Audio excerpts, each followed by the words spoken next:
My name is Michael Ehrenstein. I'm the president of the Litigation Council of America for 2022, and I'm joined today by my good friend, Marguerite Willis. Our topic today is diversity within the profession, and in particular with respect to gender diversity, and in particular with respect to the value proposition associated with gender diversity. And I guess by way of introduction, everybody who's in the LCA already knows Marguerite, but for those who might not, let me tell you in 30 seconds why we should listen to the important things that Marguerite has to say on this important topic. Number one, Marguerite is the real deal. Marguerite is one of those rare people who actually really did, in fact, break some glass ceilings.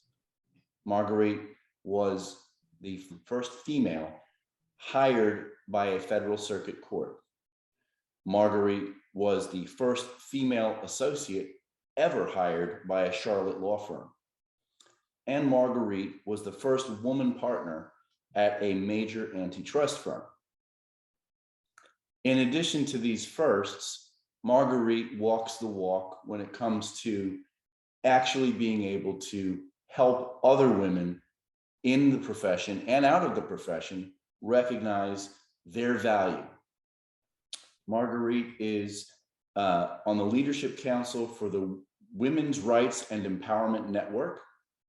She is the past president and board member of the South Carolina Women Lawyers Association, past president of the Women's Bar Association of the District of Columbia, and is part of Nexon Pruitt Women's Leadership Institute with the goal of developing and mentoring the firm's next generation of influential women. And just so you know, that is by no means an exhaustive list of all of her fabulous accomplishments, which are outshined only by her accomplishments as a real tough trial lawyer. So I've had the good fortune of getting to know Marguerite. I've had the good fortune of listening to her and learning from her. Marguerite has, it's not an understatement or an overstatement to say that Marguerite has actually changed the way that I practice law, for which I'm grateful. And she's changed the way that I look at our profession, in particular with respect to gender diversity issues. So welcome, Marguerite. Thank you, Michael. It's wonderful to be here with you and all of our friends and colleagues today. And I'm looking forward to our conversation. And thanks for that really lovely introduction. Of course, it's all true, but thanks in any event for summarizing it. So Truth lovely. makes it easy. Thank you. So let's just start off by gently introducing a tough topic, which is what is the current status of gender diversity within our bar today? Well, you know, I bring to this topic a career that spans about 40 years now. And I think we can fairly say that if you look back 40 years, we've come a long way. When I started practicing law back in the 70s, there were about 3% of women practicing law. And today we're we're close to 40% in the practice. So that's real progress. It feels like real progress to me, to be honest with you. I have more female colleagues today, obviously, than I did originally when I went to law school. There were literally 3 women in my law school class out of almost 300. So it was a very small group. I'm happy to have the company, so to speak, and happy to think that some of the things that I've done and my peers have done have helped open some doors along the way. But we have work to do, and we have a ways to go. So let's talk about that a little bit. Have we, as a naive man, I feel like we've gotten to the point in our profession where nobody is overtly sexist. I don't think there are very many people I know that I could ask and say, well, do you really think women are just inherently less capable than men at being lawyers? Do you think that overt sexism is still a real problem? Yes, I do. And I'll tell you, as you know, and some folks who watch this will remember about 7 years ago, I, along with three of our other fine LCA members, conducted a survey of all the women members of the LCA. It occurred to me one day that we had the best collection of experienced female litigators in America under one roof, so to speak. And the LCA, of course, has been committed from its beginning to diversity, including sexual diversity. And so I thought, let's ask these hard questions of folks who have been there for a while, because our membership, not surprisingly, skews a little older because we're experienced litigators. And so this is 7 years ago, and I went back and pulled our presentation out so I could tell you this, and we asked the question: do you think sexism is a current problem for female litigators? And of the people who responded, 86% of them thought it was. Now, this is 7 years ago. I suspect if we did resurvey this group 3 years or so ago, and that sexism was still viewed as an over 70%, a problem by over 70% of the respondents. Meaning, it depends on how you characterize it. Do people come up to you and grab your tits? No, not anymore, although those things happened in the past. Trust me when I say that. But the notion of sexism, I think, today is broader than it was earlier. It wasn't just touching. Back in the day, it could be just touching something that are wildly inappropriate, if not criminal. And today, the notion of women being treated differently because of their sex. And that, I think, still remains today. You know, you and I have talked about this to prepare for this discussion. And one of the things I said is this: we have to consider whether we've hit essentially a brick wall or let's say a speed bump with regard to progress in our profession. Because we have made in the last, you know, in my career, real strides in getting women into the practice of law and having women be successful in the practice of law. But it's been at quite a cost for a lot of these women. They have chosen not to have families. They have chosen not to have as much time with their children, perhaps. They've chosen a hard path a lot of times to get to a place where they have been as successful as a man. And if you have to work that much harder to achieve the same success, and you have to look back and say, what was it about the differential, which you can only really equate to sex, that impeded that progress? And I think that's the conversation that we need to have today. So there's a few thoughts that percolated for me as I was listening to you, Marguerite, and one of them had to do with as women in their careers move forward, and in spite of these challenges, work harder to become as successful. The truth is, they haven't become as successful. There's still a pretty substantial pay gap. In looking through some materials in order to be prepared, because I know preparation is important to you, that I learned that although 50% of the people entering law school are women, about 40% of the people practicing law are women, and a very small percentage of those women actually make it into the higher ranks of partnership. And even when they're there, they aren't paid the same way as men. And this isn't me making up statistics. This is, proven out by surveys not only taken within the LCA, but by the American Bar Association and others. So I guess the first question is, with respect to value attribution, how do we explain that, and what can we do about it? Well, let me put some numbers on the table, because I think it helps to have some numbers. Depending on what survey you look at, let's use a relatively recent one. Women across America make 85 cents for every dollar a man earns. And this is across every occupation, whether you're a doctor, a brain surgeon, or a housekeeper at the Holiday Inn. It is endemic. If you come to my state, South Carolina, you're even more disadvantaged because you make 77 cents for every dollar a man makes. I talk a lot about value, and I want to talk about that some more, but this devalues women right off the bat. You're just not worth as much as a man at the same job. And, if you make $1 million a year as a man, and a woman makes 85% of that, well, she makes $850,000. And most people are going to say, well, that's a great salary. Who cares? But if you ratchet it down to where a man is making 50,000, then you're talking about a woman making in the 30s. And that's real difference, real money that can make a car payment or a house payment or buy some clothes for your school-age children. It really matters. And so we can't allow this pay disparity to continue at any level.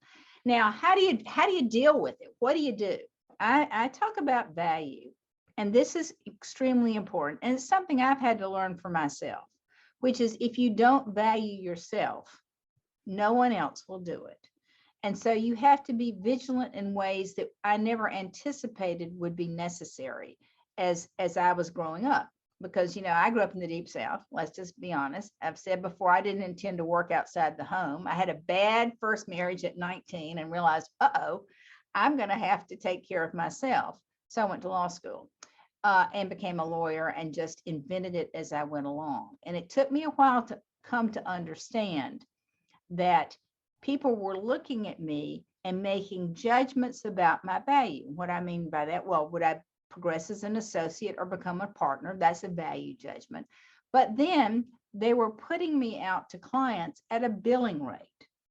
And if I had the same experience as Fred Flintstone, my billing rate might be 200 hours and Fred's was 250. We're the same person, same year out of law school, same experience. Why was that? And that difference in value is one that we all have to think about. Who is valuing what you do? You have to be an advocate for your own value.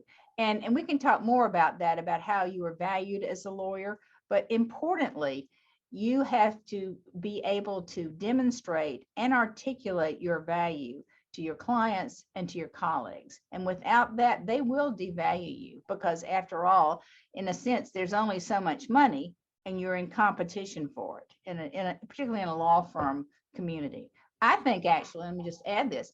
I think looking back on my career, I've seen a lot of women who start out in law firms and exit early. Not out of the practice of law, but they'll go to a corporation as an in-house lawyer, or they'll go to the government. And I used to think they did it because they had work-life issues. They had children they had to take care of. The hours weren't as great. I now think that may be part of it, but I also think as the government tends to value people more equally as lawyers, and also corporate America does too, to be honest about it. So I think that the private practice here is one that needs to catch up and do better by women as far as value. So part of this solution lies ultimately on women's shoulders, being able to articulate and advocate for their own value. Part of it also rests on the shoulders of men. And at the risk of sounding completely mercenary and selfish, how stupid are we? If I have, you mentioned Fred Flintstone, fabulous lawyer, bills at $250 an hour, and I have Marguerite Willis, fabulous lawyer, worth way more than $250 an hour. If I can get $250 for Fred Flintstone, I should at least be able to get $250 for Marguerite, and clients will pay it. Exactly. So I think that part of there's this perception, perhaps, that is, to me, it seems to me wrongheaded, that there's not only so many dollars to go around within the law firm practice and maybe within the community of clients that you have, but if you're providing excellent service, whether it's a Marguerite or a Fred Flintstone, it's definitely better to go with Marguerite. But you know, the bottom line revenue, I'm sorry, the top line revenue that's going to be generated is going to be much higher if everybody recognizes and agrees with the woman who is advocating and articulating her own value. Yes, At least to a degree. yeah, and I think that's really the key. And I actually went in about 4 years ago, when I saw a study on this, and the disparity, particular disparity between female associates and male associates of the same year and experience. And I walked into the managing partner then of our firm here, and I said, "Are you stupid? Look at this." Yeah, exactly. I said, "Look at this. You're losing money on," I'm going to pick up a name, Rose.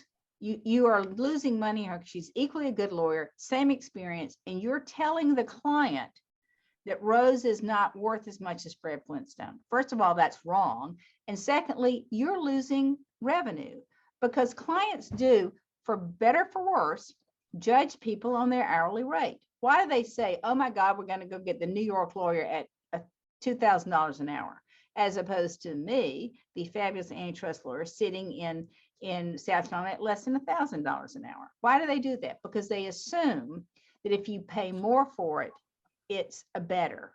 Yeah, it's better. I mean, I'm not going to use women's handbags as an example, but it is sort of true. You get what you pay for at a great distance, but in general, it's not really worth the upcharge. You're buying the name of the firm in that sense, or the name of the brand in that sense. But the value is the important thing, because if a law firm or a company puts their lawyers forth as the woman at a lower rate than a man, that's what people assume. They aren't as experienced, they aren't as good, I don't want them as much, they're a bargain, all those things that are devaluing. So it's important to keep your eye on that. And as a woman, you have to look at that. I mean, recently, I just say last year, my firm said, "Well, we're going to raise you this much." And I said, "Well, why not this much? Because I am so underpriced now compared to my peers nationally. I think that people will willingly pay that much." And they do. They don't argue about it. They may argue about how much time it took you, but not your rate, because that's what they're saying. This is my lawyer is worth that much. So this is an important discussion and an important point for women to pay attention to. Now, of course, you got to get into the books and records. How do you do that? That's hard, but I think it's fair to ask management for that information, to just so you know, at least for yourself, and then you make your pitch. And if you are successful in that pitch, you show how many hours you worked, what clients you've worked with, what they've said about you, all those things that you would do to advocate for your value. And then they ought to make an adjustment. If not, you ought to leave, because you're not valued there. And so, as hard as that is, sometimes the door is an option. So a burden on women to advocate and know how to advocate for themselves, and a burden on men to be able to recognize the importance of doing that selfishly for the bottom line, but also for lawyers in general. I mean, our profession is one that is on the vanguard of, or should be, I mean, you know, optimistically, we're on the vanguard of freedom and liberty and equality. It's important. It is part of the DNA of what we do. So we need to be aware of the inequality that we're perpetuating when we're telling clients that a woman has a lower value because of a lower rate than a man at the same exact level. Yes. And that's a hugely important point. If we aren't leaders in this area, who will be? And so we need to lead here. And I think that appropriately, the LCA has done a good job here. I mean, we are a very, as I said earlier, a very diverse group, intentionally diverse.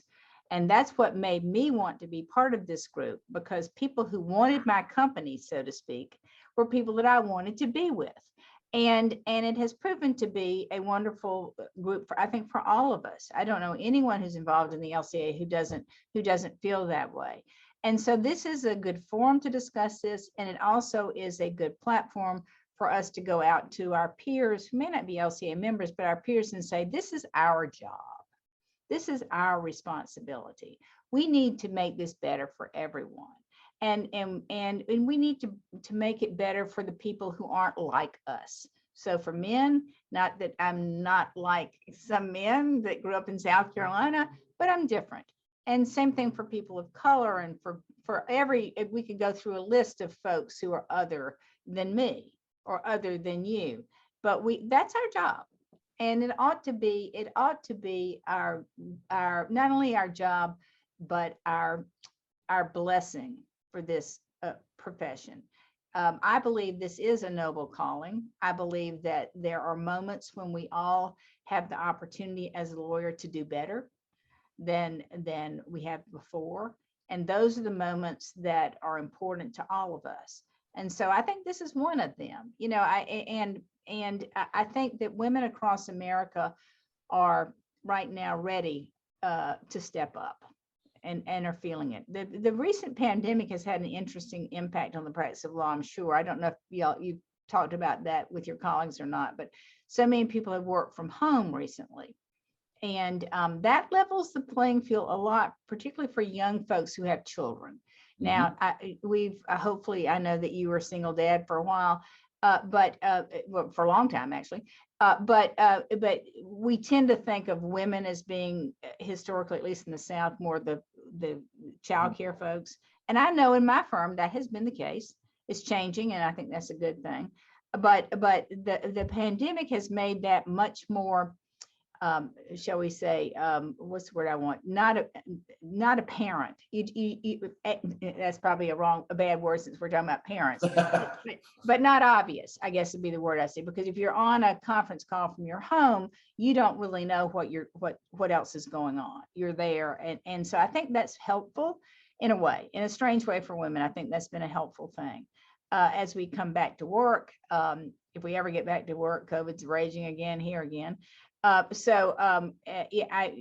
think that this will have been a time when women were able to show to folks their value in a way that was not discounted by some other pulls on their time. Because we all know that pulls on your time, wherever they come from, are things that our colleagues tend to say, well, she'd be great at that, but right. Her kid has a measles, or she'd be great at that but her mom isn't doing well. And so we get a lot of that, I know. And I don't think that's not overt.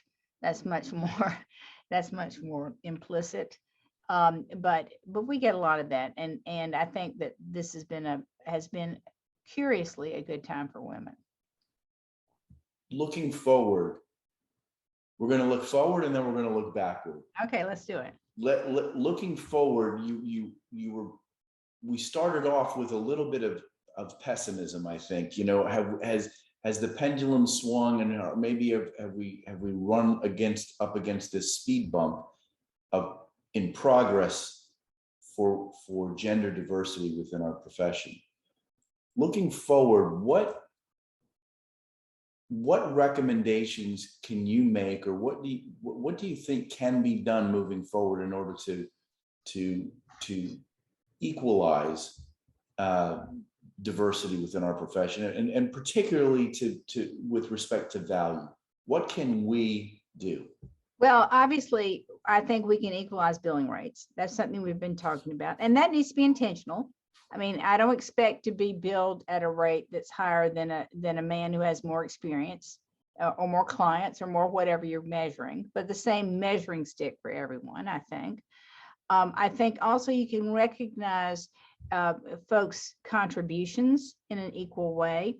they aren't always equal contributions, but they can be recognized equally. Meaning, if I spend a great deal of time speaking publicly and developing business for the firm, even though it's not directly to me, that's a value. Judge that against another value and make sure that you're looking at people who may have different skill sets, but giving them equal credit for the same amount of work in the sense that they're doing for the enterprise. I think as well, you can give women and everyone equal opportunities to be trained. You know, we all come into this profession, unless we have the good fortune of working for a judge or being a government attorney for a while, where we get some training. Most of us come into this profession untrained. And we need mentors and we need people who train us. So be intentional about assigning the best and the brightest mentors to everyone. Don't just pick a mentor that looks like the mentee. I had no female mentors. I am a living proof that a woman can be trained by a man. I am living proof that I don't have to be overly male. I don't think anybody would accuse me of that. To be effective.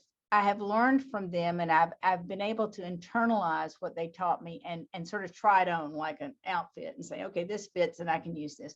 So be selective and be generous with your mentorships of women and give them the same opportunities to develop clients, because at the end of the day, value in a law firm is most often associated with how much work you have, how much billable work you bring into the firm. Mm-hmm. And for that, you must develop contacts with clients and you must attract business. And that is, you know, that's sort of a narrow funnel at a lot of firms. They pick people to be the business developers who, again, sort of look like them typically. And trust me when I say I've seen all sorts of people be good business developers who didn't look like me. And you just have to give them a chance. You really don't know. Now, anybody who knows me knows that my dad sold insurance, so I can talk to anybody. I'm pretty good at opening a door, but I may not be the best person to actually sign the deal. And so you have to be generous in that sense too. So when you get up in private practice, when you get up to the partner level, you're going to see even more disparity between the numbers of men and women these days. And one of the things that's said wrongly is that women aren't as good at developing business. Well, if you don't have the opportunity to do it, you aren't as good, but that's not your fault. So equal opportunity and access to clients and chances to build business and to bring in business is really important here, I think. I think we all, it sort of comes down to, Michael, just a fair chance. And that sometimes is hard for folks to say, okay, everyone's going to have essentially the same opportunity. And I think it surprises people when you give everyone the same opportunity, that some of the folks you may have judged initially as not as good at something end up being great because they wear well over time. Not everybody's a flash in the pan. Some people are long ball players. And so you have to let everybody advance and have the opportunity to advance to what their basic skills are. I would also say, with regard specifically to women, don't make any assumptions about what a woman will or won't do. Don't assume that because they have young children or because they have a sick mom or because whatever, that they don't want the opportunity and they won't go out of town and they won't do the work, whatever you think is too hard for them. Don't make that assumption. Let them make that choice. They may choose not to, but give them the choice. And then be intentional about putting women leaders in your firm. And corporate America has done a better job of this than the private practice has. So is the government. And I've said many times that I didn't have any female role models. I just had to do the best I could. And nobody ever told me, for example, that I should wear, I've said this before, a little Brooks Brothers suit with a little tie as a young lawyer. I don't even think they make them anymore. And I didn't. You know, I didn't know any better. I just did my thing. And then about 3 or 4 years ago, I got a note from someone from 30 years ago mean, literally someone I'd known 30 years ago said, I've been meaning to write you this letter for 30 years. Thank you for not wearing the suit with a little tie, because it meant the rest of us didn't have to. This was at the old Howery firm. And I never thought of myself as someone who was setting an example, but I was. And so in that way, we're all setting an example every day for someone who is looking up to us or looking at us. We don't know who those people are, but it's up to us. And this is to your point, as seasoned lawyers, as members of the LCA, as responsible members of our respective bar associations. That's our job, to stand as an example of the way to do something. Hopefully the right way to do something. I suppose we could be bad examples, but we're still examples, and we have to remember that people are watching us. And the last thing I would say, I guess, to the women listening is this: don't be afraid. If they're younger women, don't be afraid to call the boss. Call the highest person on the food chain you know and ask them for something. If you want a job, call them. They're actually easier to get to than middle management, almost always. And you'd be surprised how many times that call will make a difference. It made a difference in my career years ago when I didn't know any better. And I tell people, just take that chance. They can only not answer the phone or tell you no. And sometimes you get through, and it makes a big difference. So I believe to shoot high here. Inspirational. So now let's look backwards for a second. Okay. All right. What advice would you impart to your younger self? I mean, all of these things that we just spoke about were things that you've kind of discovered along the way. Looking backwards, give us one or two pieces of advice that you would have, from today's perspective, told the Marguerite of yesteryear. Wow. I mean, yeah, that's hard to say. This is actually a question we ask on our LCA questionnaire 7 years ago.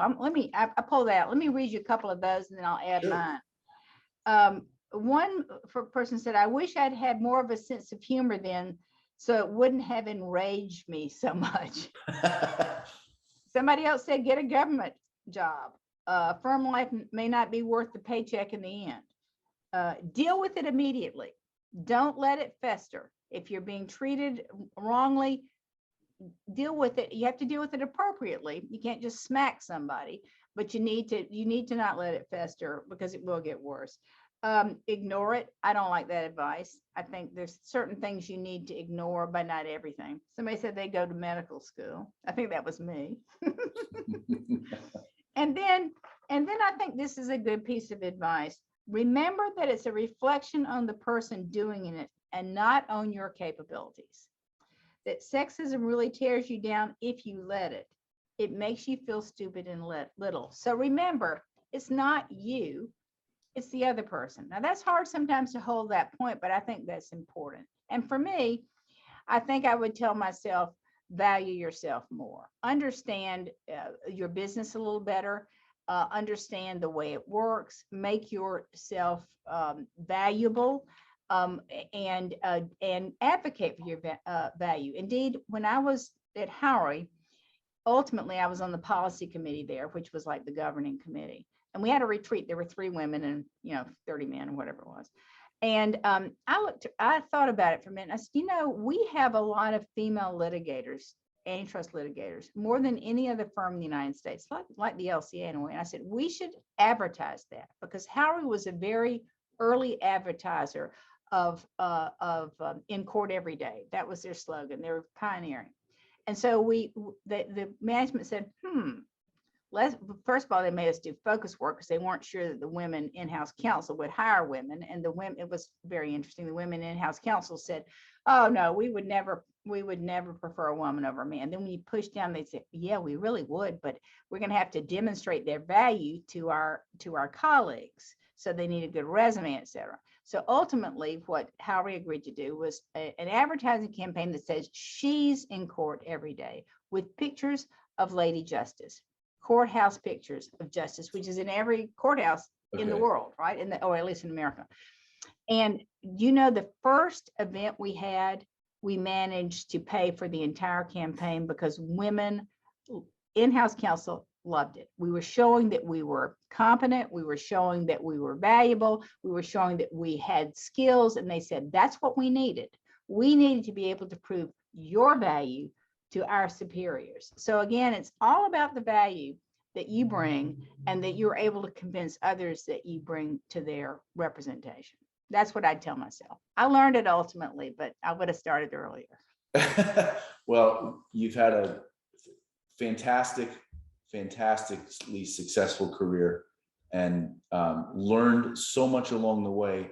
And we are the beneficiaries of your wisdom. We really appreciate you spending the time with us today. And we're grateful. Thank you. Well, it's always my pleasure to be with you. And it's always my pleasure to speak on behalf of the LCA or to the LCA membership. This is a wonderful organization. And for those of you, because of COVID, who haven't been as actively involved, it's time we get the party started again. And I hope the next event we have, everybody will turn out in great numbers because we miss you all. Agreed again, 1,000,000%. Thank you so much for your time, Marguerite. Thank you, Michael. It was a pleasure.